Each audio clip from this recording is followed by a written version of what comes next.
Assalamualaikum warahmatullahi wabarakatuh. Bismillahirrahmanirrahim. Alhamdulillahi rabbil alamin. Wassalatu wassalamu ala asyrafil anbiya'i wal mursalin Nabiyina wa rasulina Muhammadin wa ala alihi wa sahabatihi ajma'in. Amma ba'du. Ma'asyiral muslimin wal muslimat rahimani wa rahimakumullah.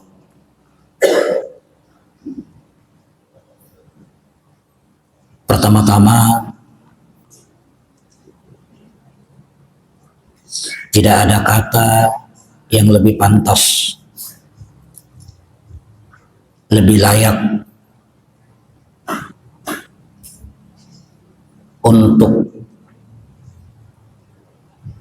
kita keluarkan terkecuali pujian kita yang terdalam atas segala nikmat dan karunia Allah Subhanahu wa ta'ala, di mana hingga malam hari ini Allah masih berkenan untuk mengumpulkan kita di salah satu rumah dari rumah-rumahnya yang mulia. Dalam rangka apa? Dalam rangka berfastabiqul khairat, berlomba-lomba dalam kebaikan, berlomba-lomba dalam kebajikan. Di kesempatan malam hari ini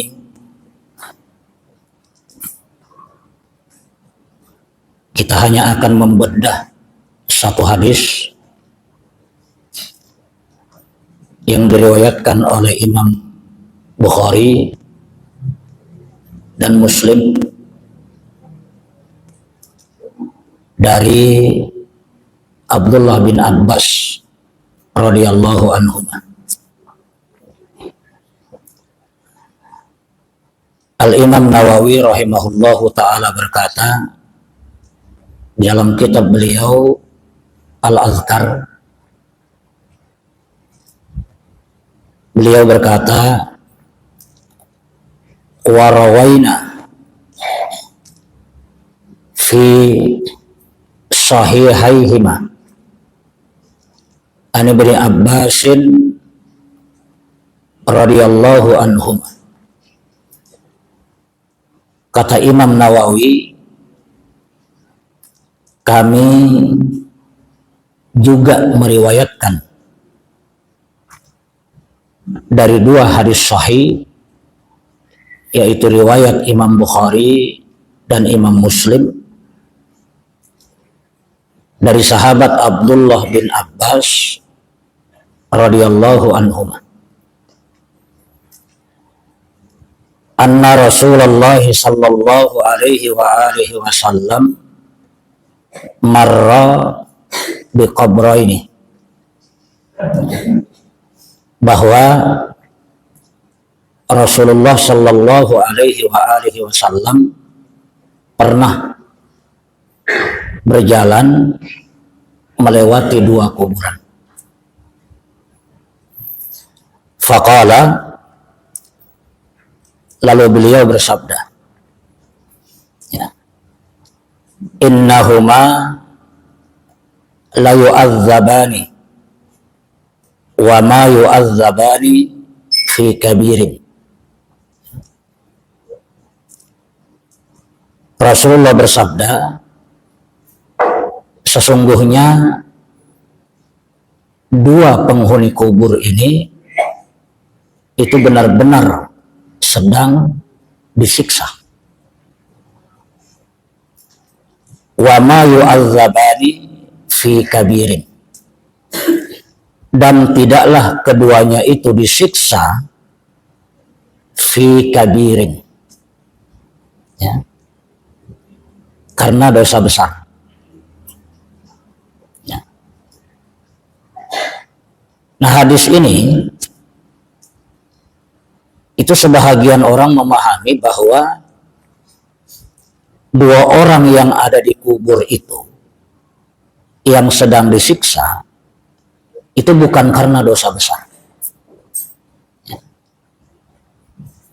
Nah, pemahaman ini perlu diluruskan. Ya. Karena di dalam riwayat Imam Bukhari itu ada disebutkan bala innahu kabirun. Sesungguhnya dua orang yang disiksa itu disebabkan karena dosa besar. Jadi makna yang benar dari kata wa ma yu'adzabani fi kabirin itu adalah bahwa keduanya itu tidaklah disiksa disebabkan karena dosa besar menurut anggapan yang disiksa. Maksudnya apa? Dua orang yang disiksa di alam kuburnya itu waktu hidupnya menganggap bahwa perbuatan itu adalah perbuatan yang tidak termasuk dosa besar. Karena keduanya menganggap itu bukan dosa besar, maka dilakukan terus-menerus. Dianggap remeh. Padahal sesungguhnya tanpa mereka ketahui perbuatan yang dilakukan itu di mata Allah termasuk dosa besar. Ya. Apa itu? Dijelaskan oleh Nabi, amma ahaduhuma. Adapun salah seorang dari mereka itu disiksa, fakana yamshi bin namimah, karena waktu hidup suka mengadu domba. Ya, yamshi bin namimah, suka mengadu domba. Ya. Wa ammal akhar, adapun yang satunya lagi, la yastatiru min baudihi. Ya. Yastatir berakar kata dari satara. Ya. Berlindung atau menutup. Jadi padanan kata satara itu atau istatara yastatiru itu banyak dalam bahasa Arab. Jadi yastatiru, yastabri'u, yastanzihu, yatawaqqaf. Itu memiliki arti yang kurang lebih sama. Yang dimaksud dengan fakana la yastatiru min baudihi, bahwa orang itu ketika dia kencing, dia tidak membuat dinding antara pantulan kencingnya itu dengan badannya. Itu dimaksud dengan la yastatir. Nah, kalau kita menggunakan arti yastanzi, orang itu tidak menjaga dirinya dari najis. Jadi bekamih itu seenaknya saja. Ya. Makanya Rasulullah itu mengajarkan kepada kita kalau kita buang air kecil, hendaknya kita berada di tempat yang lebih tinggi dari tempat gugurnya air kencing itu. Ya. Kemudian hendaknya tempat gugurnya air kencing kita itu hendaknya bukan sesuatu yang keras, tetapi sesuatu yang lunak. Kenapa? Karena kalau keras, kemungkinan terpantul ke orang yang bekamih itu sangat mungkin. Tapi kalau misalnya lemah, lembek, nah itu tidak menyebabkan pantulan. Ya. Sekarang ini kan kalau kita masuk toilet itu, ya, khususnya di bandara-bandara, itu biasanya yang ada yang berdiri, ada yang berduduk, ada yang berjongkok. Nah yang berdiri itu, kalau tidak hati-hati, itu bisa terpantul. Ya. terpantul ke badan orang yang makamnya. Begitu juga dengan yang duduk itu. Ya. Kalau membasuhnya, itu kan kadang-kadang kalau tidak hati-hati bisa terpencet keras. Nah, itu keras masuk ke lubang toilet, itu bisa memantul ke atas. Nah, hal-hal yang seperti ini, itu kadang-kadang dianggap remeh. Kada apa-apa juga, kada apa-apa juga. Sedikit aja. Jadi ada perasaan meremehkan. Padahal innahu fi kabirin, itu adalah sesuatu yang besar di mata Allah. Ya. Itu adalah sesuatu yang besar di mata Allah. Nah, kata Nabi, dua perbuatan ini yang menyebabkan dua orang dikubur itu disiksa. Lalu hadis selanjutnya mengatakan apa? Summa akhadha jaridatan ratbah. Kemudian Nabi mengambil ya jaridatan ratbah. Apa namanya? Tangkai kurma, pohon kurma yang kecil itu ya. Jaridah ratbah yang masih basah. Fasaqqa nisfain, kemudian dibagi dua. Ya. Kemudian bagian yang pertama ditancapkan di kuburan yang tidak menjaga kebersihan dirinya pada saat buang air. Kemudian yang satunya ditancapkan ke orang yang suka mengadu domba. Nah. Lalu di akhir kalimat itu ada kata, ketika Nabi ditanya oleh sahabat, lima fa'alta hadza ya Rasulullah? Kenapa engkau melakukan ini ya Rasulullah? Artinya apa? Pertanyaan sahabat itu menunjukkan kalau perbuatan itu baru disaksikan oleh para sahabat. Sebelumnya tidak pernah. Buktinya dia bertanya, lima fa'alta hadza ya Rasulullah? Kenapa engkau berbuat seperti ini? Maka jawaban Nabi adalah, la'allahu yukhaffif anhuma malam yaibasa. Mudah-mudahan Allah, ingat Nabi mengatakan mudah-mudahan Allah meringankan siksa dua orang yang dikubur ini selama pelepah kurma itu belum kering. Jadi kata Allah itu dalam ilmu nahwu itu menunjukkan arti harapan. Artinya Nabi tidak memastikan bahwa pelepah kurma yang masih basah itu berakibat diringankannya siksa orang di kubur tersebut. Nabi hanya berharap kepada Allah, ya Allah, mudah-mudahan ulun berharap selama pelepah kurma ini belum kering, ulun berharap engkau ringankan siksa keduanya. Kenapa harus kita jelaskan yang seperti ini? Karena orang menjadikan dalil itu, menjadikan riwayat tadi sebagai argumentasi untuk menanam pohon di kubur. Dengan alasan pohon itu bisa menjadi sebab orang dikubur diampuni dosa. Hadis itu dijadikan dasar untuk sengaja ya, menandak kambang, bunga, pelepah kelapa atau selainnya di atas kubur dengan harapan dengan diletakkannya kembang-kembang yang masih basah, dengan diletakkannya pelepah kelapa yang masih basah, itu akan berakibat pada diringankannya siksa dari orang-orang yang. Jadi wajar gak kalau ada tren membawa bunga ke kubur? Padahal kalau dipikir dengan akal sehat, duit-duit yang kita gunakan untuk membeli kembang-kembang itu Bapak Ibu, itu kalau dikumpulkan, itu fantastis. Bisa digunakan untuk membangun sekolah, bisa digunakan untuk memperbaiki sekolah-sekolah Islam, bisa digunakan untuk membantu panti-panti asuhan, bisa digunakan untuk berbagai kegiatan yang menghidupkan Islam. Tapi kalau diberikan kembang seperti itu, apa manfaat? Tidak ada manfaatnya sama sekali, kecuali menambah pekerjaan tukang kubur.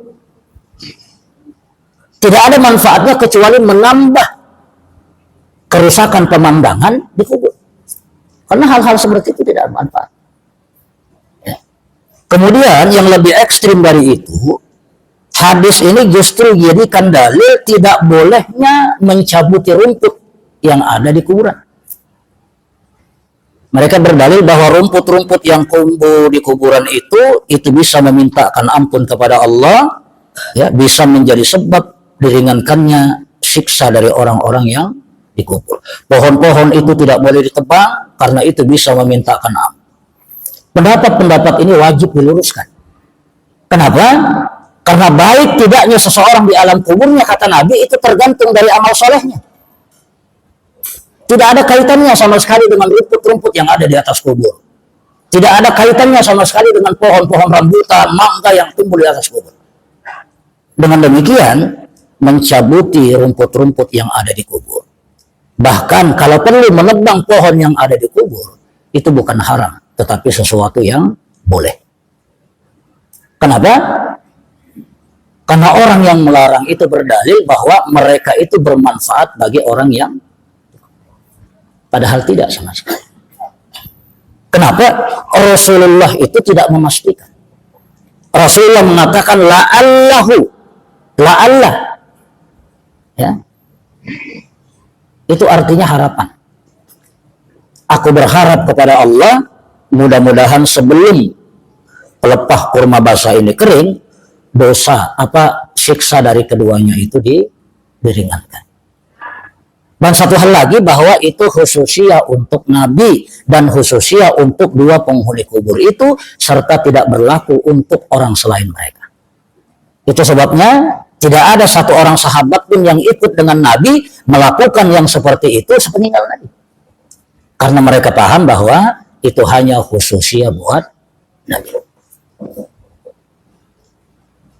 Rasulullah Allah itu sengaja memperdengarkan telinga Nabi teriakan orang-orang yang dikubur itu. Ini termasuk anugerah, ya. Jadi nabi-nabi itu Bapak Ibu, itu memang memiliki anugerah yang luar biasa. Masing-masing memiliki kelebihan. Ya. Nabi Daud misalnya itu diberikan anugerah berupa suara yang luar biasa. Nabi Daud itu kalau membaca Zabur, burung yang terbang itu hinggap.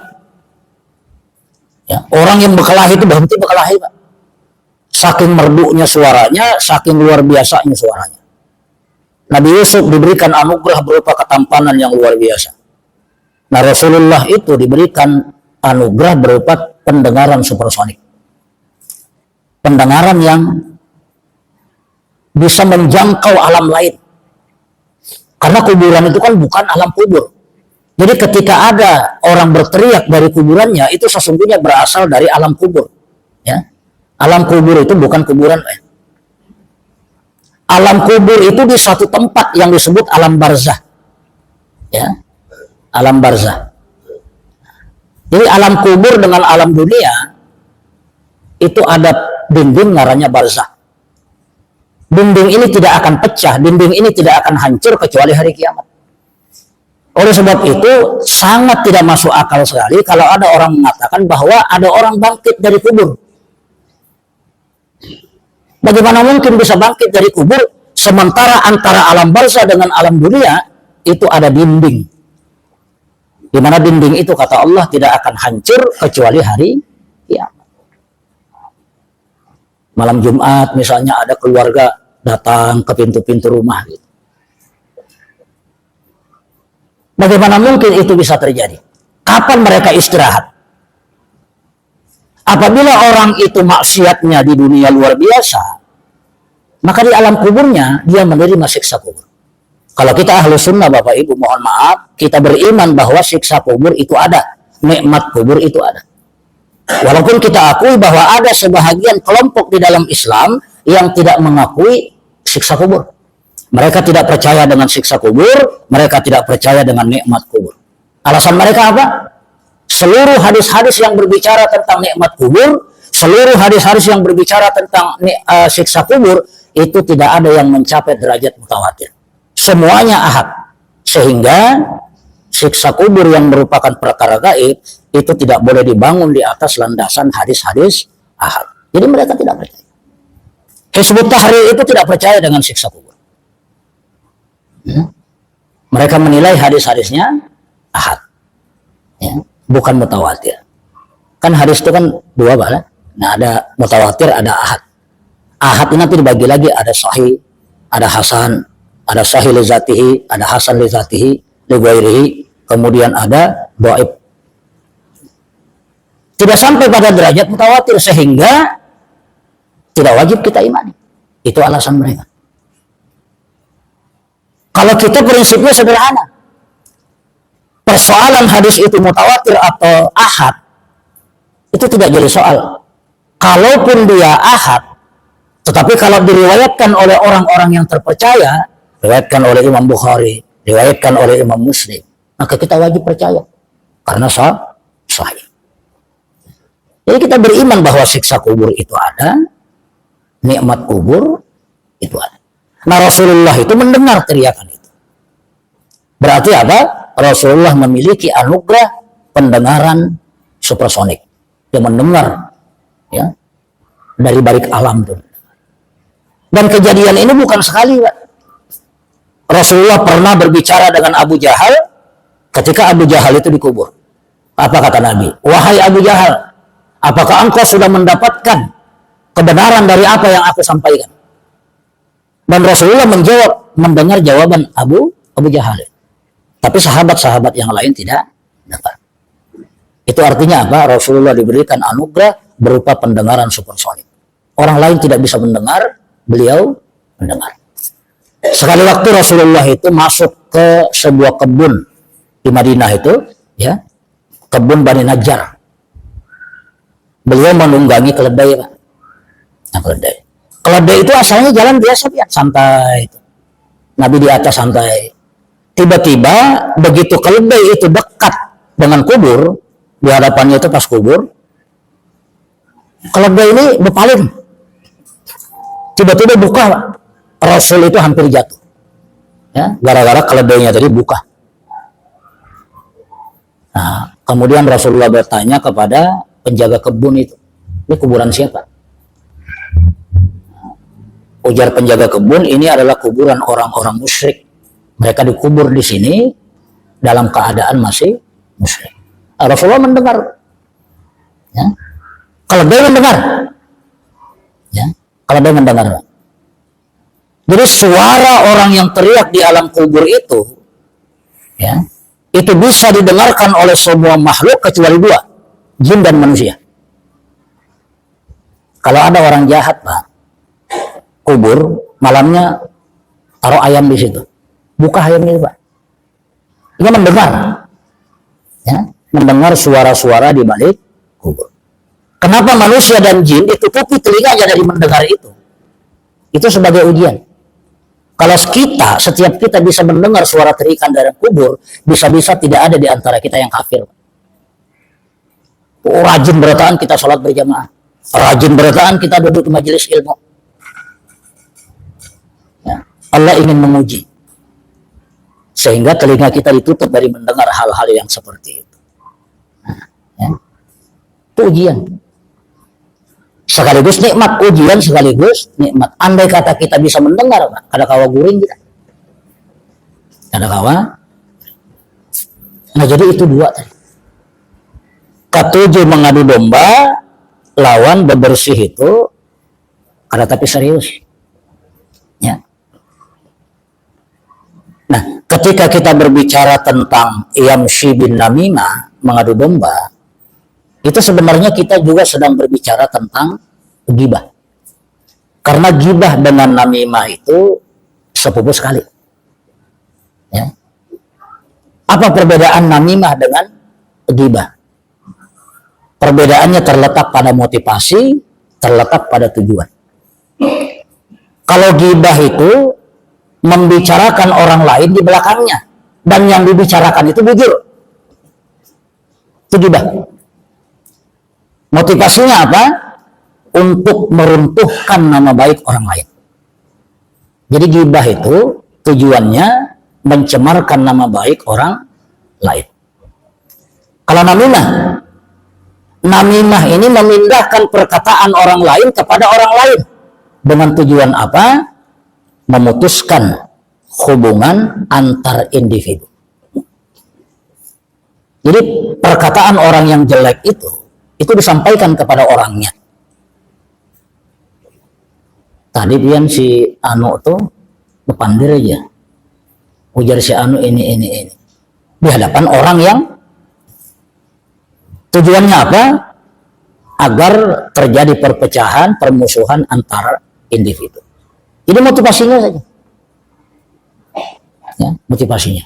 Jadi kalau kita berbicara masalah namimah, itu berarti sama halnya kita berbicara tentang ghibah.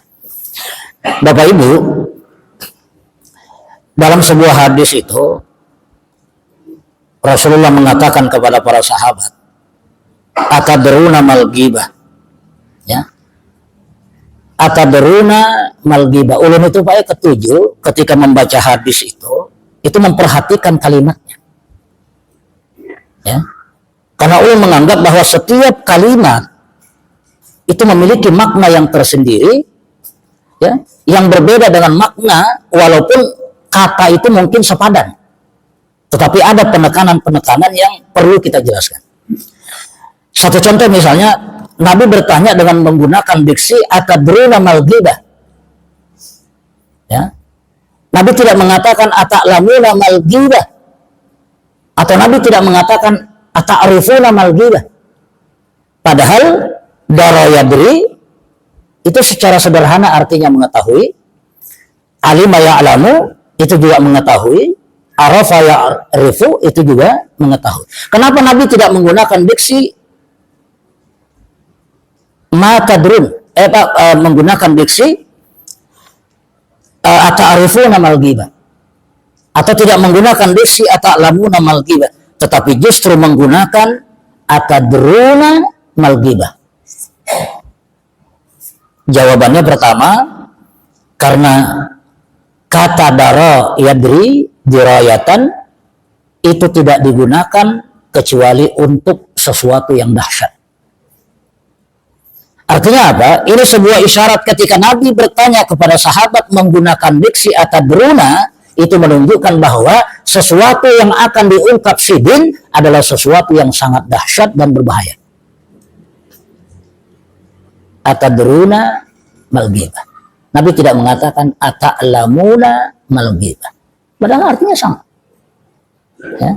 Antara ilmu dengan ma'rifah itu sama. Perbedaannya ilmu dengan ma'rifah itu, kalau ilmu itu adalah pengetahuan, ya, yang ada pada seseorang, entah didapat dari hasil penelitian ataupun tidak, itu ilmu. Tetapi kalau ma'rifah itu adalah pengetahuan yang didapat setelah melakukan penelitian. Itu perbedaan antara ilmu dengan ma'rifah. Nah kalau darayadri ini menunjukkan sesuatu yang dahsyat. Jadi seolah-olah Nabi itu mewanti-wanti, jauhi apa yang akan saya pandiri. Berhati-hatilah dengan sesuatu yang akan saya sampaikan ini. Atadruna mal ghibah. Tahukah kalian apa itu ghibah? Ya. Para sahabat mengatakan Allahu wa rasuluhu a'lam. Allah dan Rasulnya yang lebih mengetahui. Ini asbab yang seperti ini, Pak. Kenapa Nabi itu ketujuh bertanya, kemudian jawaban sahabat itu selalu Allah wa rasuluhu a'lam. Karena dalam beberapa kasus, jawaban sahabat itu selalu tidak kena. Ya, selalu tidak kena. Misalnya Nabi pernah bertanya, tahukah kalian orang yang bangkrut? Sahabat bertanya, ya Rasulullah, orang yang bangkrut itu adalah orang yang berdagang. Hartanya banyak, dagangannya banyak. Tiba-tiba jatuh miskin. Bangkrut. Ujar Nabi, bangkrut itu bukan itu. Bangkrut itu adalah orang yang datang pada hari kiamat dengan pahala salatnya, dengan pahala hajinya, dengan pahala puasanya, dengan pahala amal solehnya. Tetapi waktu di dunia, dia sering mengumpat orang. dia sering memfitnah orang, dia sering menggibah orang, dia sering mengata-ngatai orang, dia sering menzalimi orang. Akhirnya apa? Pahala salatnya diberikan kepada orang yang dulu pernah digibah. Pahala puasanya diberikan kepada orang yang dizalimi. Pahala zakatnya, pahala sedekahnya diberikan kepada orang-orang yang pernah dianiaya. Akhirnya apa? Habis pahalanya, kemana lagi kirim? Yulqa finnar, dimasukkan ke dalam neraka. Ujar Sidin, itulah hakikat orang yang bangkrut. Sekali waktu Nabi tanya lagi, ya, tahukah kalian siapa orang yang bakhil itu? Bakhil itu ya Rasulullah, orang yang engken, sekek kalau bahasa Bugis itu, engken, medit, pelit, ya, saking pelitnya, jangankan memberi ke orang lain, untuk dirinya saja itu perhitungan. Jadi begawi itu duitnya gak usah disimpan aja.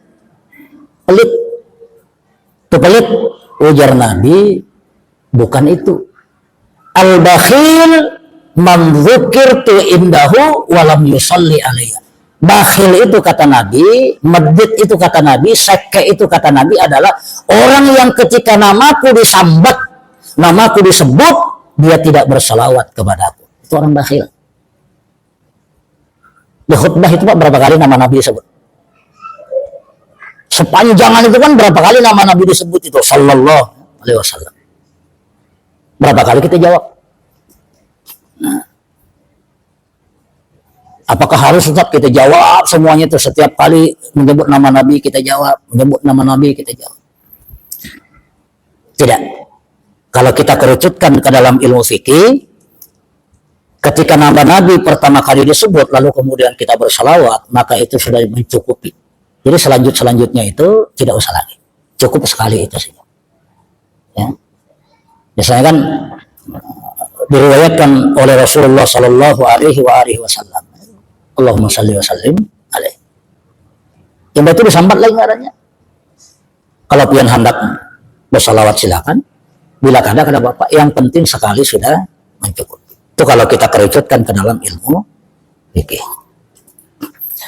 Nah, jadi karena jawaban-jawaban para sahabat ini atau pemahaman para sahabat itu terkadang tidak kena, maka mereka akhirnya mengatakan Allahu wa rasuluhu a'lam. Setiap kali ditanya Allahu wa rasuluhu a'lam. Lalu Nabi menjelaskan bahwa ghibah itu zikruka akhaka bima yakrah. Engkau sebut-sebut tentang saudaramu apa yang dia tidak suka. Jadi syarat ghibah yang diharamkan itu pertama, ya, kita membicarakan orang tersebut di belakangnya. Satu. Yang kedua, yang kita pandirakan itu bujur. Kita mengatakan si fulan itu kayak dasar bujur kayak itu orangnya. Hidungnya pesek, bujur. Orangnya pendek, bujur. Orangnya hitam, bujur. Orangnya pincang, bujur. Gibah itu. Bujur. Kalau kada bujur ngaranya fitnah. Ini bujur. Dan yang ketiga, yang kita bicarakan itu menyebabkan orang yang kita bicarakan sarit apabila ia tahu. Marah apabila dia tahu. Artinya apa? Kalau kita memandirakan orang yang baik-baik, kemudian orang yang dipandiri itu merasa senang ketika kebaikannya disebut, maka itu tidak termasuk ghibah. Tandanya kada sarit. Ya. Jadi tiga itu bila tak kumpul itu Bapak Ibu, itu sempurna ghibah. Ya. Jadi kita pandirakan, mau dihadapan kan bukan ghibah. Mau dihadapannya itu memaki ngarannya. Ya. Kalau belakang itu baru. Jadi ada tiga itu tadi. Bila ini terkumpul itu ghibah yang diharamkan.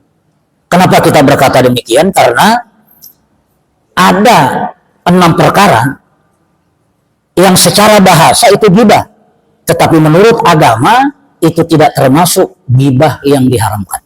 Jadi ada 6 perkara di mana perbuatan itu secara bahasa ghibah. Tetapi kalau kita lakukan karena ada maslahat, maka itu tidak termasuk ghibah. Itu ada 6 perkara. Ya. Tapi nanti kalau misalnya waktunya mencukupi. Nah, jadi ujar Nabi, zikruka akhaka bima yakrah. Engkau sebut-sebut tentang saudaramu apa yang dia tidak suka. Lalu ada yang bertanya, ya Rasulullah, afara'aita in kana fi akhi ma'akul. Ya Rasulullah, menurut pian, kalau yang ulun pandirakan itu bujur, bang kayak apa? Dasar kayak itu. Maka ujar Nabi, in kana fihi ma taqul faqad ittabtahu. Kalau bujur yang engkau pandirakan, kalau benar yang engkau bicarakan, maka itulah ghibah yang sesungguhnya. Wa in lam yakun fihi ma taqul faqad bahatta. Adapun kalau engkau berdusta, tidak benar apa yang engkau sampaikan itu, maka itu ngarannya fitnah. Jadi kan ada baiknya, Pak. Kita pandirakan orang bujur keliru, kada bujur lebih keliru. Jadi kayak apa? Lebih baik diam. Lebih baik diam. Dalam sebuah hadis itu, apabila ada satu kelompok orang berbicara tentang orang lain dan kita ada di situ, maka hanya dua pilihan. Pertama, kalau kita ingin masih tetap duduk di situ, maka kita wajib memberikan peringatan kepada orang-orang tersebut. Yang persoalannya apa? Kita duduk di situ, kita menantunya. Sementara yang ghibah mertua kita, wanilah kita tegur. Kalau kada bisa, opsi yang kedua, jauh. Jauh. Nah, kenapa? Karena yang berbicara dengan yang mendengar, itu syarikani fil ismi. Sama-sama dusta. Sama-sama berdosa, sama-sama menanggung dosa. Suatu hari, Aisyah itu menyampaikan kepada Nabi, ya Rasulullah, cukuplah bagimu Sofiyah itu begini. Sofiyah itu kan istri Nabi. Ya mungkin ini masalah kecemburuan istri saja.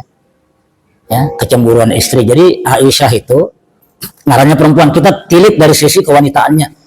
Dari sisi bahwa dia manusia. Bukan bahwa beliau itu lebih bertakwa daripada yang lain. Bukan dari sisi itu. Dari sisi bahwa beliau manusia, beliau adalah istri seorang nabi. Jadi sisi kecemburuan itu sangat wajar. Jadi ada kecemburuan kepada Sofiyah. Sofiyah istri nabi yang lain. Ya. Jadi ujar Aisyah, ya Rasulullah, cukuplah bagimu Sofiyah. Cukuplah bagimu Sofiyah itu menurut rawi yang meriwayatkan hadis itu, yang dimaksud adalah Sofiyah itu pendek. Maka riwayat itu menyebutkan Nabi tidak pernah marah semarah itu ketika menyampaikan, merespon perkataan Aisyah. Nabi tidak pernah marah semarah itu dibandingkan ketika merespon apa yang diucapkan oleh Aisyah. Ya. Beliau mengatakan apa? Andai kata pembicaraan gibahmu ini tentang Sofia itu bisa berwujud menjadi satu benda, kemudian benda itu dilemparkan ke laut, maka laut itu juga akan menjadi busuk dengan sebab benda itu tadi. Bahayanya gibah. Ya. Jadi andai kata gibah itu bisa berubah bentuk, Pak, menjadi benda, kemudian bendanya itu kita buang ke laut, maka laut itu yang luas itu juga akan umpat busuk disebabkan karena benda itu tadi. Itu kata Nabi.